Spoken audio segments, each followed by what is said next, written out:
Hello every one. ഇന്ന് ഞാൻ present ചെയ്യാൻ പോകുന്ന ടോപ്പിക്കാണ് concept of synergy, scaffolding and psycho osmosis. Educational സൈക്കോളജിയിൽ ലേണിംഗ് ഒരു ഇൻഡിവിജ്വൽ പ്രോസസ്സ് മാത്രമല്ല, ഇൻട്രാക്ഷൻ, ഗൈഡൻസ്, എൻവയോൺമെൻറ്റ് എന്നിവയെല്ലാം ലേണിങ്ങിനെ ഇൻഫ്ലുവൻസ് ചെയ്യുന്നു. അത് മനസ്സിലാക്കാൻ സഹായിക്കുന്ന 3 ഇമ്പോർട്ടൻറ്റ് കൺസെപ്റ്റ്സ് ആണ് നമ്മൾ ഇന്ന് ഡിസ്കസ് ചെയ്യുന്നത്. സോ നമ്മൾ ഫസ്റ്റ് കൺസെപ്റ്റായ സിനർജിയിൽ നിന്ന് സ്റ്റാർട്ട് ചെയ്യാം. അപ്പോൾ നമുക്ക് ഫസ്റ്റ് കൺസെപ്റ്റ് ഓഫ് സിനർജി നോക്കാം. സിനർജി എന്ന വേർഡ് ഗ്രീക്ക് വേർഡായ സിനർജസ് നിന്ന് വന്നതാണ്. അതിൻ്റെ മീനിങ് വർക്കിംഗ് ടുഗെദർ എന്നാണ്. സിമ്പിളായി പറഞ്ഞാൽ ഒരു വ്യക്തി തന്നെ ചെയ്യുന്ന പ്രവർത്തനത്തിനേക്കാൾ പല വ്യക്തികൾ കൂടെ പ്രവർത്തിക്കുമ്പോൾ കിട്ടുന്ന റിസൾട്ട് കൂടുതൽ എഫക്റ്റീവാകും. അതാണ് സിനർജി. സിനർജി എക്സ്പ്ലെയിൻ ചെയ്യാൻ കോമൺലി പറയുന്ന ഒരു സ്റ്റേറ്റ്മെൻ്റ് ഉണ്ട്. The whole is greater than the sum of its parts. അങ്ങനെ വെച്ചാൽ ഇൻഡിവിജ്വൽ എബിലിറ്റീസ് കമ്പൈൻ ചെയ്യുമ്പോൾ പുതിയ ideas, creativity, problem solving ability എന്നിവയെല്ലാം ഇൻക്രീസ് ചെയ്യും. ക്ലാസ് റൂമിൽ group discussion, team work activities എന്നിവ സിനർജിയുടെ നല്ല എക്സാമ്പിൾസാണ്. നെക്സ്റ്റ് കൺസെപ്റ്റാണ് സ്കഫോൾഡിംഗ്. എഡ്യൂക്കേഷണൽ സൈക്കോളജിസ്റ്റ് ജെറോം ബ്രൂണറാണ് ഈ ടേം ഇൻട്രൊഡ്യൂസ് ചെയ്തത്. ഇത് ലെവ് വൈഗോട്സ്കിയുടെ സോൺ ഓഫ് പ്രോക്സിമൽ ഡെവലപ്മെൻറ്റ് എന്ന കൺസെപ്റ്റിനെ അടിസ്ഥാനമാക്കി ഡെവലപ്പ് ചെയ്തതാണ്. സ്കഫോൾഡിംഗ് എന്ന് പറഞ്ഞാൽ ലേണറിന് ടെമ്പററി സപ്പോർട്ട് നൽകുക എന്നാണ്. ലേണിങ്ങിൻ്റെ ആരംഭഘട്ടത്തിൽ ലേണറിന് ഒരു ടാസ്ക് തന്നെ സ്വതന്ത്രമായി ചെയ്യാൻ കഴിയില്ല. അപ്പോൾ ടീച്ചർ ഗൈഡൻസ് നൽകുന്നു. എക്സ്പ്ലനേഷൻ, ഹിൻറ്റ്സ്, എക്സാമ്പിൾസ്, ഡെമോൺസ്ട്രേഷൻ എന്നിവ വഴി. ലേണർ സ്കിൽ ഡെവലപ്പ് ചെയ്യുമ്പോൾ ടീച്ചർ സപ്പോർട്ട് ഗ്രാജ്വലി കുറക്കും. ഫൈനലി ലേണർ ഇൻഡിപെൻഡൻ്റായി ടാസ്ക് കംപ്ലീറ്റ് ചെയ്യാൻ കഴിയും. സ്കഫോൾഡിങ്ങിൻ്റെ മെയിൻ എയിം ആണ് ലേണർ ഇൻഡിപെൻഡൻസ് ഡെവലപ്പ് ചെയ്യുക എന്നത്. ടീച്ചർ ഫുൾ ആൻസർ കൊടുക്കുന്നതിന് പകരം ലേണറിനെ തിങ്ക് ചെയ്യാൻ സഹായിക്കുന്നു. ഇത് active learning, self confidence, critical thinking എന്നിവയെ ഡെവലപ്പ് ചെയ്യുന്നു. അങ്ങനെ ലേണർ സെൽഫ് ഡയറക്റ്റഡ് ലേണർ ആയി മാറുന്നു. ഇനി നമ്മൾ തേർഡ് കൺസെപ്റ്റായ സൈക്കോ ഓസ്മോസിസ് നോക്കാം. ഇത് സോഷ്യൽ സൈക്കോളജിസ്റ്റ് വില്യം മെക്ഡോഗൽ ഇൻട്രൊഡ്യൂസ് ചെയ്ത കൺസെപ്റ്റാണ്. ഇത് എക്സ്പ്ലെയിൻ ചെയ്യുന്നത് നമ്മൾ അറിയാതെ തന്നെ മറ്റുള്ളവർ നമ്മളെ ഇൻഫ്ലുവൻസ് ചെയ്യുന്നത് എങ്ങനെ എന്നാണ്.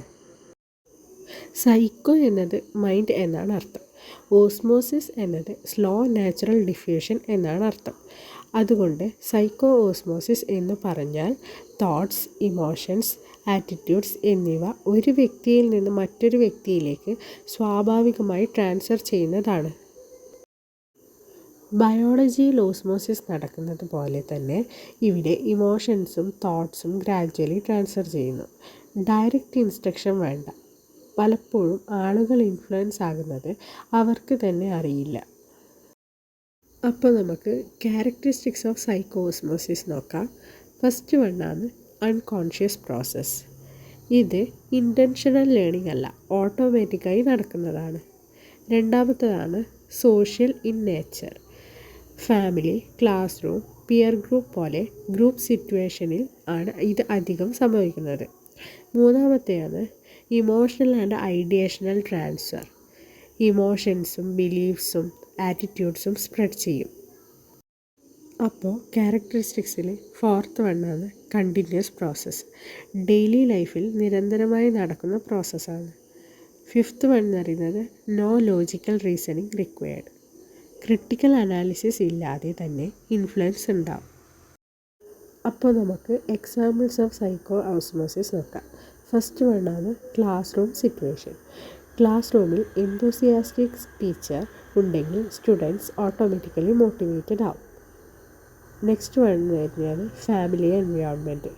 പീസ്ഫുൾ ഫാമിലി എൻവയോൺമെൻറ്റിൽ വളരുന്ന കുട്ടി കാം ബിഹേവിയർ ഡെവലപ്പ് ചെയ്യും. അപ്പോൾ നെക്സ്റ്റ് വരുന്നതാണ് ഇമോഷണൽ സ്പ്രെഡ്. ക്രൗഡിൽ ഫിയർ സ്പ്രെഡ് ചെയ്യുന്നതും ഫ്രണ്ട്സിൻ്റെ ഇടയിൽ ലോഫർ സ്പ്രെഡ് ചെയ്യുന്നതും സൈക്കോ ഓസ്മോസിസിൻ്റെ എക്സാമ്പിളാണ്. അടുത്തതാണ് social and cultural influence. Customs, traditions, language accent, social values എന്നിവയും നമ്മൾ ഡയറക്റ്റ് ടീച്ചിങ് ഇല്ലാതെ സൊസൈറ്റിയിൽ നിന്ന് ഗ്രാജ്വലി ലേൺ ചെയ്യുന്നു. അതായത് നമ്മൾ ജീവിക്കുന്ന സമൂഹം നമ്മുടെ ബിഹേവിയറും തിങ്കിങ്ങും സൈലൻ്റായി ഷേപ്പ് ചെയ്യുന്നു. ഇതാണ് സൈക്കോ ഓസ്മോസിസിൻ്റെ റിയൽ ലൈഫ് ഇൻഫ്ലുവൻസ്. അടുത്തത് നമ്മൾ നോക്കാൻ പോകുന്നതാണ് role of psycho osmosis in learning. അങ്ങനെ വെച്ചാൽ മെക്ഡോഗൽ പറയുന്നത് പോലെ ലേണിംഗ് ഫോർമൽ ഇൻസ്ട്രക്ഷൻ മാത്രം കൊണ്ട് നടക്കുന്നില്ല. ചിൽഡ്രൻ ഹാബിറ്റ്സ്, വാല്യൂസ്, ആറ്റിറ്റ്യൂഡ്സ് എന്നിവ എൻവയോൺമെൻറ്റിൽ നിന്ന് അൺകോൺഷ്യസായി പഠിക്കുന്നു. സ്കൂൾ അറ്റ്മോസ്ഫിയർ ലേണിങ്ങിനെ സ്ട്രോങ്ലി ഇൻഫ്ലുവൻസ് ചെയ്യുന്നു. ഇനി സൈക്കോ ഓസ്മോസിസിൻ്റെ എഡ്യൂക്കേഷണൽ ഇംപ്ലിക്കേഷൻസ് നോക്കാം. First, teacher's personality matters. ടീച്ചേഴ്സിൻ്റെ ബിഹേവിയറും ആറ്റിറ്റ്യൂഡും സ്റ്റുഡൻസ് അൺകോൺഷ്യസായി ഇമിറ്റേറ്റ് ചെയ്യുന്നു. അതുകൊണ്ട് ടീച്ചർ ഒരു റോൾ മോഡലാണ്. Second, school environment.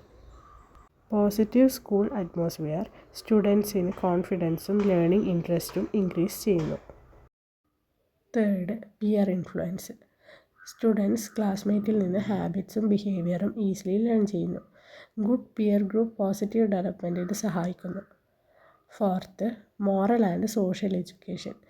വാല്യൂസ് പറഞ്ഞു കൊടുക്കുന്നതിനേക്കാൾ എക്സാമ്പിൾ വഴി കാണിക്കുമ്പോഴാണ് സ്റ്റുഡൻസ് ബെറ്ററായി ലേൺ ചെയ്യുന്നത്. ഇവിടെ നമ്മൾ സിനർജി, സ്കഫോൾഡിംഗ്, സൈക്കോ ഓസ്മോസിസ് എന്ന 3 ഇമ്പോർട്ടൻറ്റ് കൺസെപ്റ്റ്സ് മനസ്സിലാക്കി. ഇവർ നമ്മളെ പഠിപ്പിക്കുന്നത് ലേണിംഗ് ഒരു ഇൻഡിവിജ്വൽ പ്രോസസ്സ് മാത്രമല്ല, അത് കോപ്പറേഷൻ, ഗൈഡൻസ്, എൻവയോൺമെൻറ്റ് എന്നിവയും ഇൻഫ്ലുവൻസ് ചെയ്യുന്ന ഒരു സോഷ്യൽ പ്രോസസ്സ് ആണ് എന്നാണ്. Thank you everyone for your valuable time and attention. Hope this presentation helped you understand the concepts clearly.